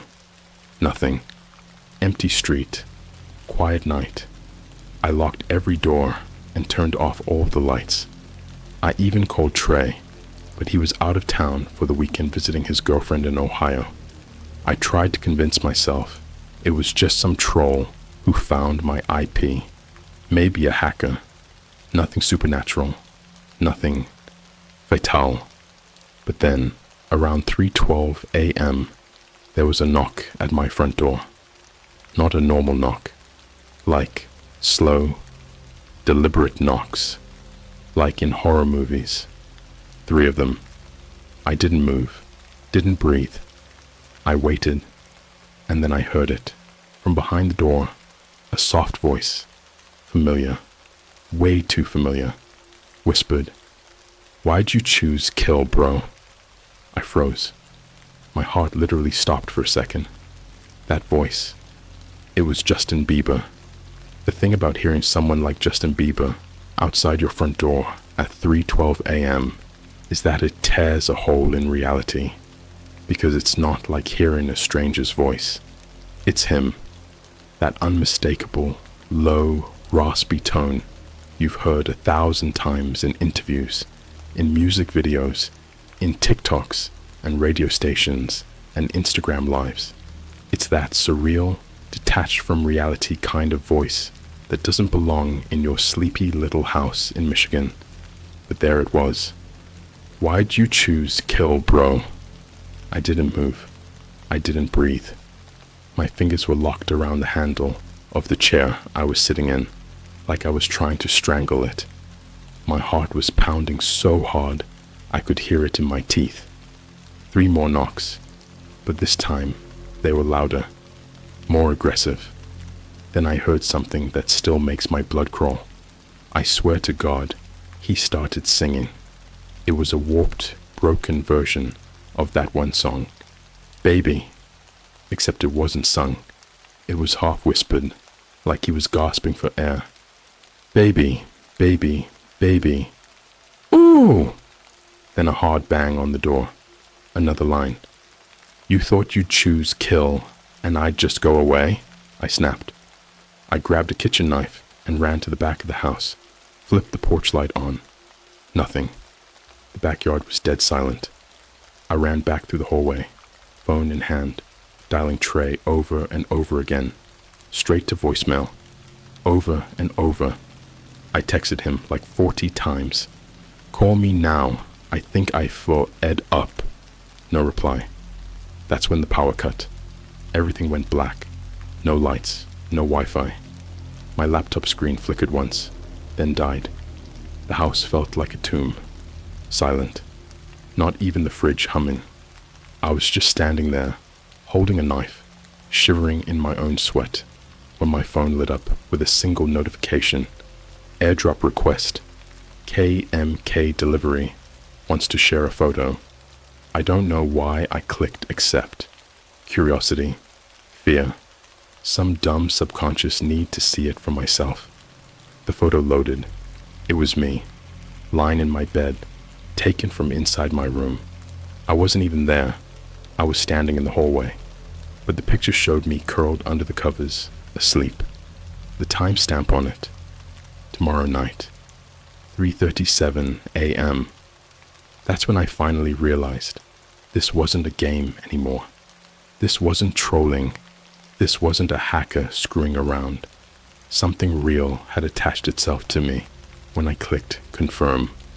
I had invited something in. The next morning, things just got weirder. The power came back on around 6:40 a.m., right before sunrise. My phone was fried. Black screen, no response. Like it had overheated or something. I drove to the Starbucks near my house, trying to convince myself it was all a dream. Sleep deprivation, stress, whatever. I ordered a cold brew, sat down, opened my laptop using their Wi-Fi, and tried logging into my Twitch account. Password changed. Tried my email. password changed. I finally logged into Reddit to try and make a post on r/tech support or something, and there it was, a new post, made under my own username, titled, "Choosing Kill Has Consequences. Watch his punishment here." The thumbnail was a still frame of Trey, tied to a chair, duct tape over his mouth, eyes wide with terror, blood trickling from a cut across his forehead. The video was exactly 3 minutes and 33 seconds long. I stared at the screen for what felt like hours before pressing play. The first frame looked like it was filmed in an abandoned warehouse. Dim red lights, concrete floor, dripping pipes, a steel table with rusty tools laid out on it, scalpels, pliers, scissors. I swear, I even saw a goddamn branding iron. Trey sat in the center, duct taped to the chair. His wrists were purple from how tight it was. There was metallic buzzing in the background, like a broken speaker playing white noise. Then someone walked into frame, wearing a rubber mask of Justin Bieber's face. But the mask wasn't a normal one. It looked wet, like it had been soaked in something. It sagged unnaturally, and the eyes were cut out just enough to show a real person's eyes behind it. Dark, unblinking. He walked around Trey in circles, slowly. Then he pulled out a phone, pressed play, and Trey's own voice started playing from the speaker. A recording of him laughing the night we played the KMK game. Dude, imagine if Bieber actually showed up at your door, bro. Like, what if he was just standing there like, "Kill me." "Nah, I'll kill you." They had recorded us. The masked figure pulled out a hammer. I couldn't look away. He raised it slowly and brought it down, not on Trey, but on his own hand. Bone cracked. He didn't flinch, just stared straight into the camera as blood poured from the crushed fingers. Then he held the hammer to Trey's face. The screen cut to black, but the audio continued. Trey screaming, metal hitting flesh, something breaking, then silence, and a whisper. The same one from my front door. "Your choices matter." The post was deleted seconds after I watched it. I slammed my laptop shut, spilled coffee all over myself, and ran outside. There were people on the sidewalk. Normal people. Laughing, sipping lattes. The world was still spinning. But something had changed for me. I went to the police, showed them screenshots, described everything. They looked at me like I was insane, asked if I was on drugs, told me Trey's probably just pulling a prank. They didn't care. But here's the kicker. When I finally got through to Trey's girlfriend in Ohio, she said he never arrived. He left Michigan Friday night and never showed up. No calls, no texts. The police opened a missing person case 2 days later, but I knew. He was already gone. That night, I didn't go home. I booked a motel room 2 cities over. No Wi-Fi, no internet, no TV. I turned my phone off completely and left it in the glove compartment of my car. I tried to sleep. Didn't work. At exactly 3:33 a.m., someone knocked on my motel door. I didn't even go near it, just stared at the handle. And then, my phone, which was supposed to be off, lit up in my car outside, lit up bright through the window, screen glowing like a beacon, buzzing over and over and over. Eventually I built up the courage to check it. 32 missed airdrop requests, all from KMK delivery. Each one was a photo. The first was my motel room, then my bathroom, then my face, taken while I slept. Except I hadn't slept. The last image? Trey's hand, still wearing his favorite beaded bracelet, laid out on a McDonald's tray next to a Happy Meal box. Blood smeared across the golden arches. I don't know what I let in. I don't know how deep this goes. But this isn't a game. It never was. You click, kiss, marry, kill, and it becomes real. The internet knows. The celebrities aren't what we think. I don't think Trey was the only one, and I know I'm next. To be continued. If you're reading this, don't go looking for the site. It's not hidden in plain sight. It finds you. I don't sleep anymore, not like a normal person does. Since that night in the motel, I've only managed to stay conscious by drowning myself in caffeine, energy drinks, and chewing raw coffee beans like a desperate animal. If I close my eyes for even 10 seconds, I feel them behind my eyelids, standing there, watching, breathing with me. You ever feel something breathing with you, but it's not you? You ever feel it inside your breath? They don't just visit anymore. They follow. They become the background noise. I've moved 3 times in 7 days. First to a different town, then to a new state.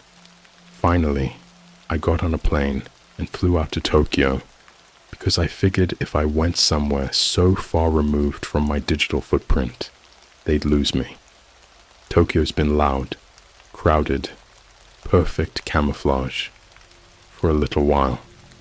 But even in Shibuya Crossing, packed shoulder to shoulder with 1,000 people beneath a swarm of neon screens, I saw him, Justin, not the real one, but something wearing his face like a wet mask.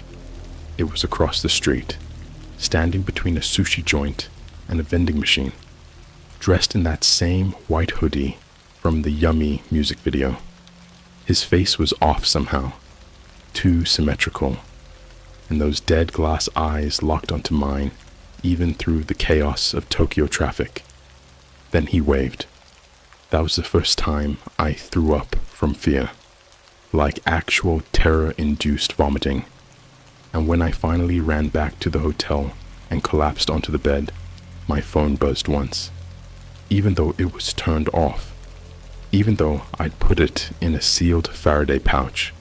One notification burned into the black screen like an afterimage.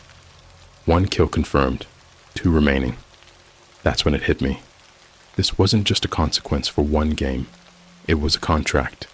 1 kiss, 1 marry, 1 kill. I had killed.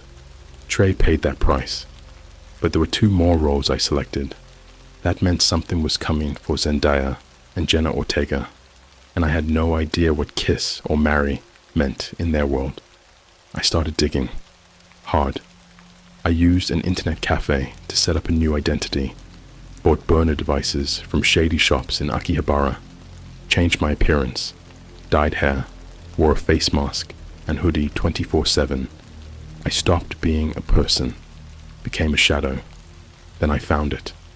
A thread on an old Russian image board. Not Reddit, not 4chan, some digital necropolis of a site called Oblast. The thread was titled Dozens of Names, real names, people who'd played the game, people who had gone missing. Each username linked to a dossier, screenshots, images, video captures, the kind of surveillance that made your spine go numb. One guy from Brazil picked Kill Elon Musk. Next day, there was a fire at the Tesla facility in Sao Paulo. Casualties undisclosed. Another dude from New Jersey picked Marry Emma Watson. His final Instagram live showed him carving a heart into his own chest with a box cutter while chanting her name over and over. Comments were turned off. Account was deleted 4 hours later. This wasn't just tech. This was something ancient wearing a modern mask. Like if a cursed VHS from the 90s evolved into code and bled itself into the deep web. Then I found a blacklist, a scrolling directory, thousands of faces, each labeled under one of 3 tags. Kiss, marry, kill, my name was there. Right next to mine was a countdown, 00063745. 6 days, 37 hours left. Until what? No clue.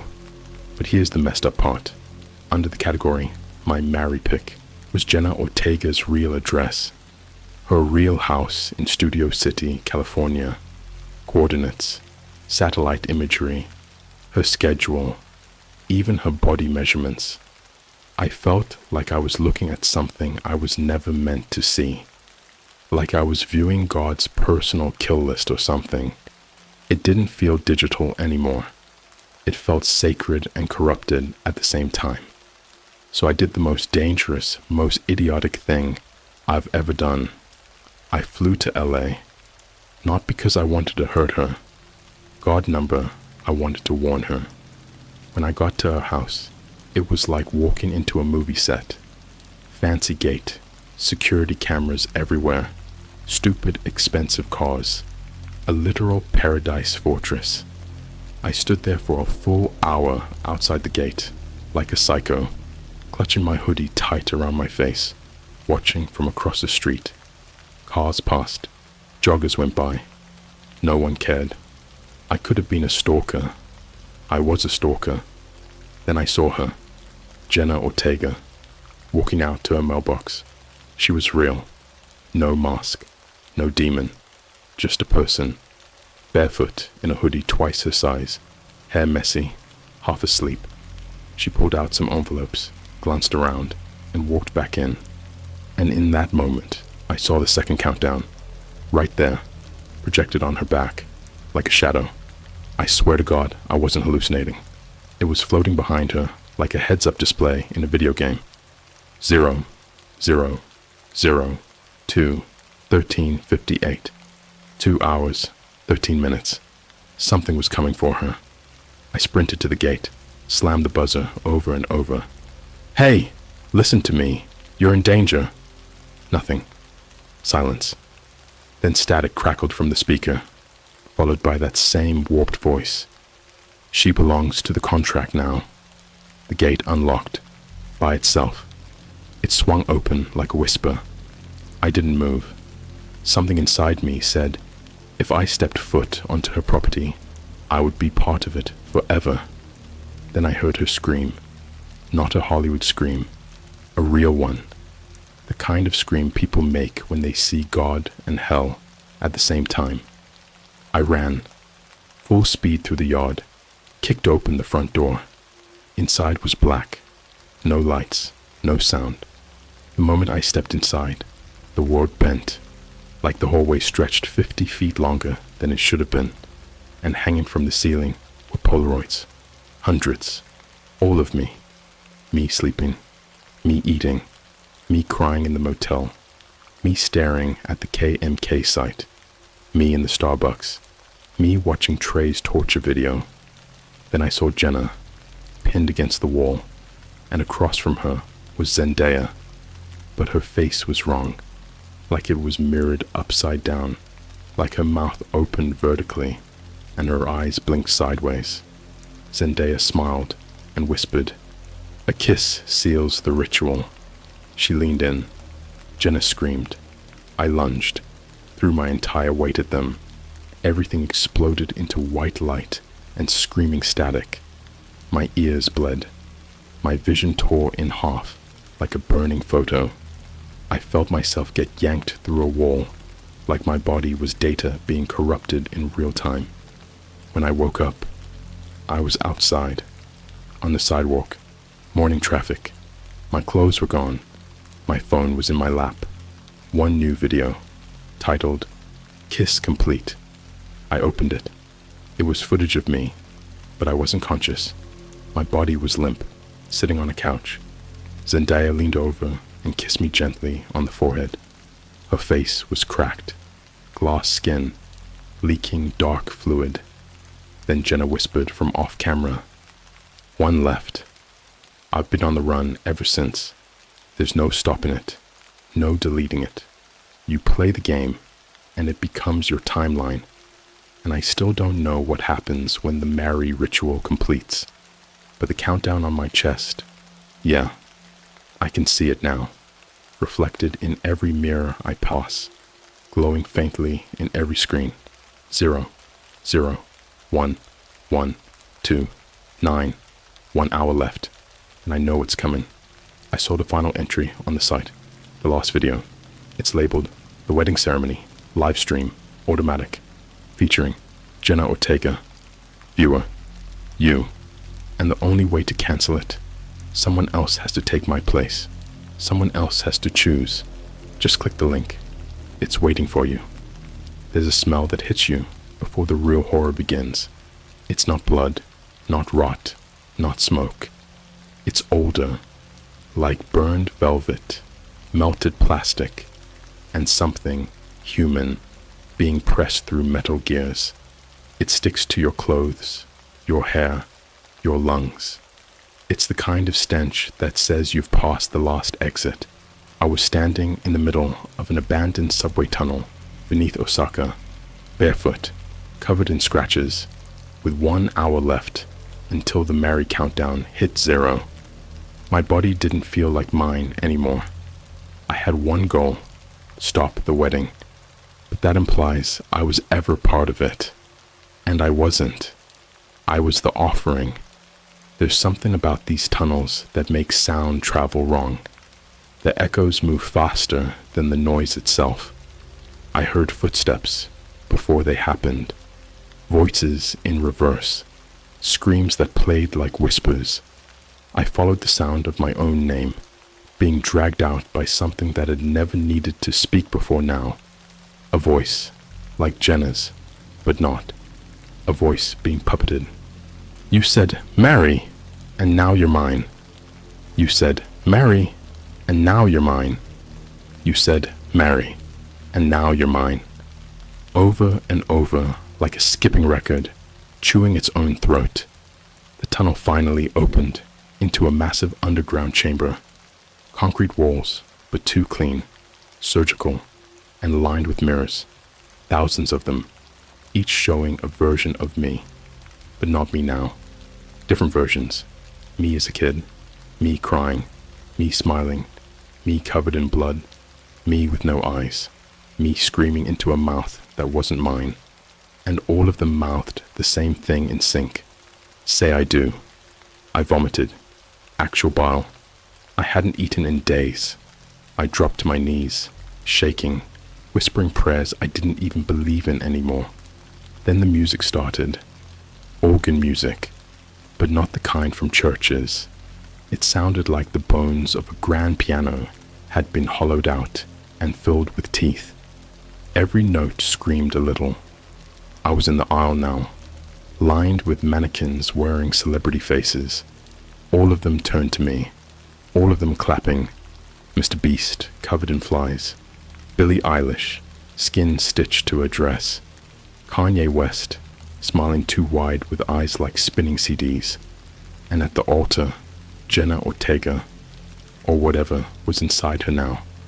She wore a wedding dress that moved, like it was made of breathing material. A slow inhale and exhale, as if wrapped around a living thing. The veil was soaked with something red, and beside her stood the officiant. It wasn't human, a tall figure with skin made from shredded IMD pages. Its face flickered between every celebrity I'd chosen. Justin, Zendaya, Elon, Emma, Mr. Beast. Their heads layered on top of each other, glitching in and out, dripping code. The moment I stepped forward, my feet locked to the ground. My legs moved without my permission. I was being dragged by the choice I made. The floor began bleeding, literally, blood pouring out of the cracks between tiles. Above me, a camera drone floated silently, streaming, recording, to you. The officiant spoke with voices layered together like radio static, and Siri reading a suicide note. You chose Mary. You promised devotion. Now give yourself fully, or be replaced.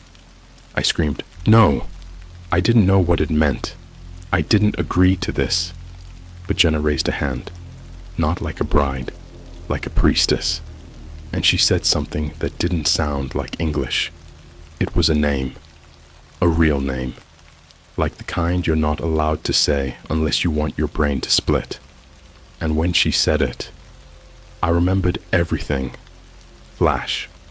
I'm 11 years old, watching Disney Channel. I see Jenna Ortega for the first time. Flash. I'm 15. I tweet.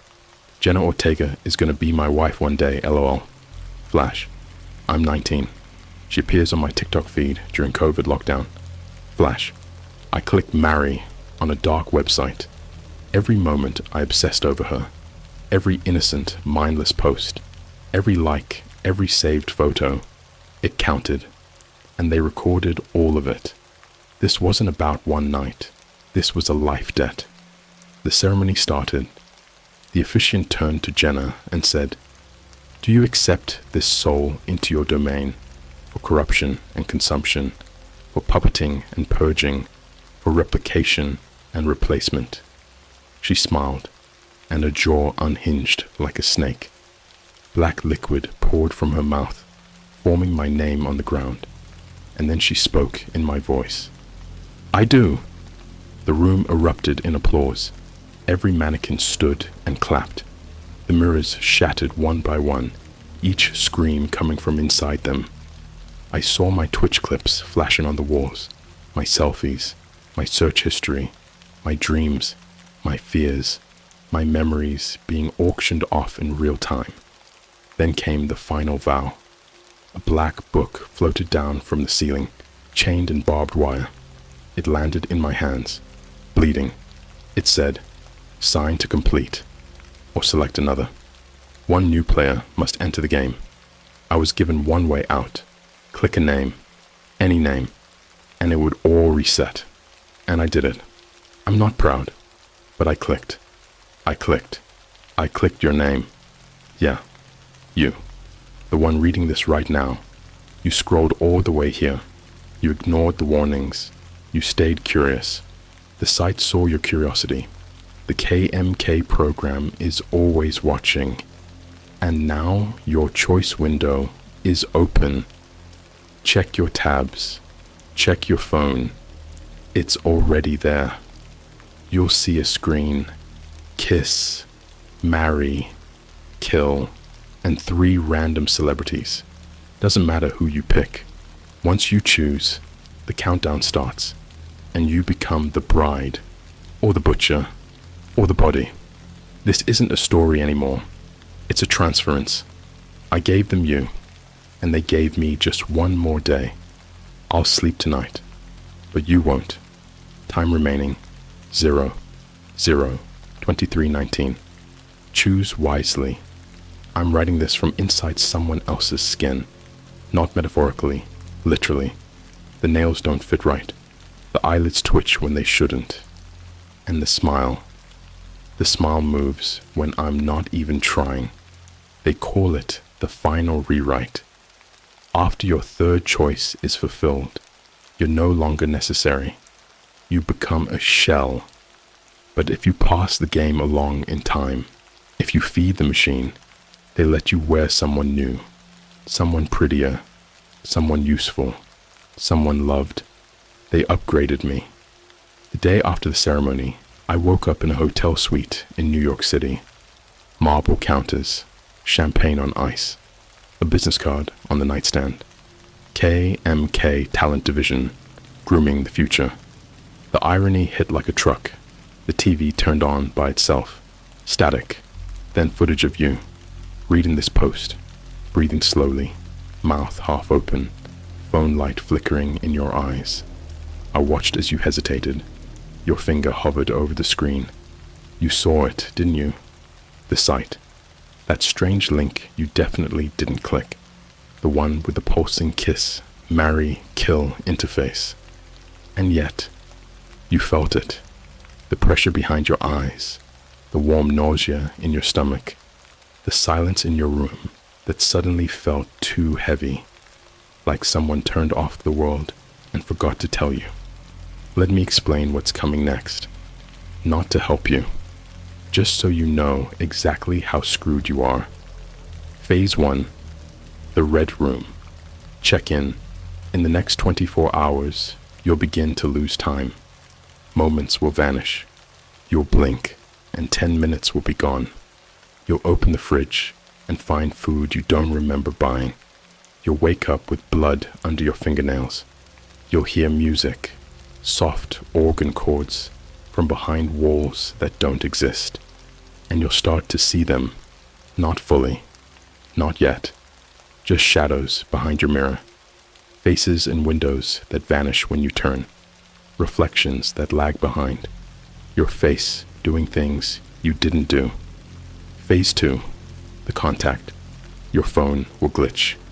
It doesn't matter if it's on, doesn't matter if you smashed it. They'll find a way. You'll get a message from an account you don't recognize. Probably on Instagram or TikTok. It'll be someone famous, but wrong. Like Taylor Swift, with eyes like static. Or Dwayne Johnson smiling too wide, teeth like piano keys. Or Mr. Beast, holding up a severed thumb with a discount code carved into it. The message will just say, "Who's next?" And you'll have 3 options, but they won't be celebrities anymore. They'll be people you love, your mother, your best friend, the one ex you still dream about. You'll pick. You won't mean to. You'll scream, "No," as your finger moves on its own. And once you choose, it begins.